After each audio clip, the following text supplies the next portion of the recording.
that the perception I had of professional traders were almost like professional gamblers. I grew up in New England, in New Hampshire. I didn't know anybody who was into day trading or working in the financial world to any degree. So I only had movies to go off of, Boiler Room or Wolf of Wall Street. I have a cousin who's been long-term investing in stocks, saving for retirement. He had showed me his portfolio and he was seeing double-digit growth. So I always had in the back of my mind, well, if I have an excess sum of money, I'll use the stock market as a way to help supplement my retirement income. That's how I dipped my toes in after I got out of college and started earning regular paychecks for my 9-to-5 job.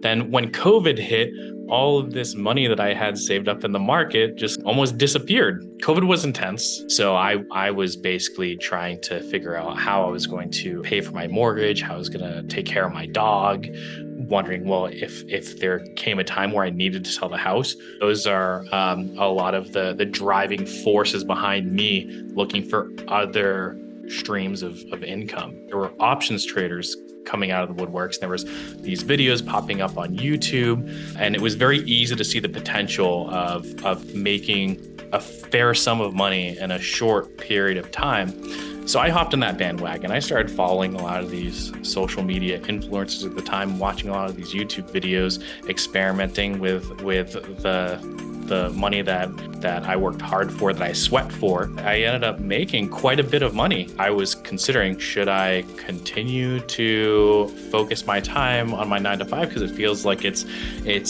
interfering with my second job of options trading. It was like a Monday and the week had started out in the red. I can't recall exactly how much I had lost in that day, but maybe it was in the range of like 10 to 15,000.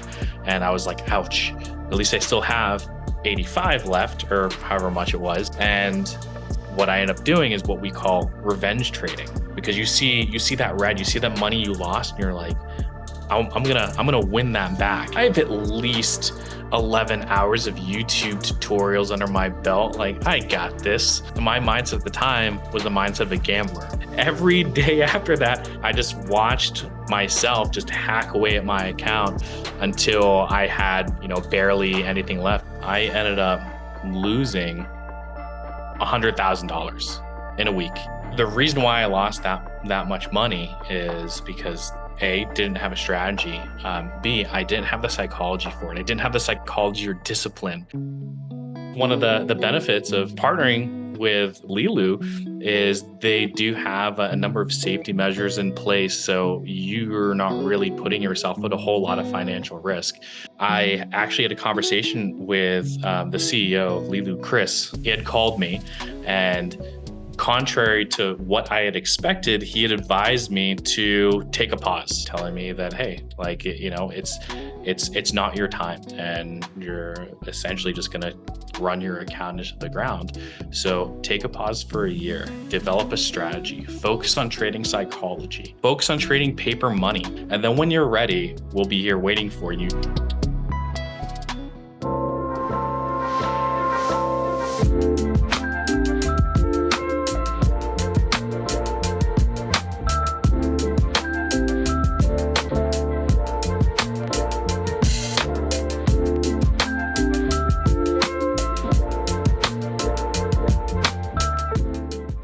I appreciate the process of learning a lot more than I used to. I used to want things fast, right? I didn't want to put in the time. I just wanted the positive results. I think it's very much like wanting to be fit. You have to exercise. You have to keep at it. Now I'm able to actually do okay and hold my own in the markets. I'm still at it, and it's just to look back and reflect on that progress is incredible.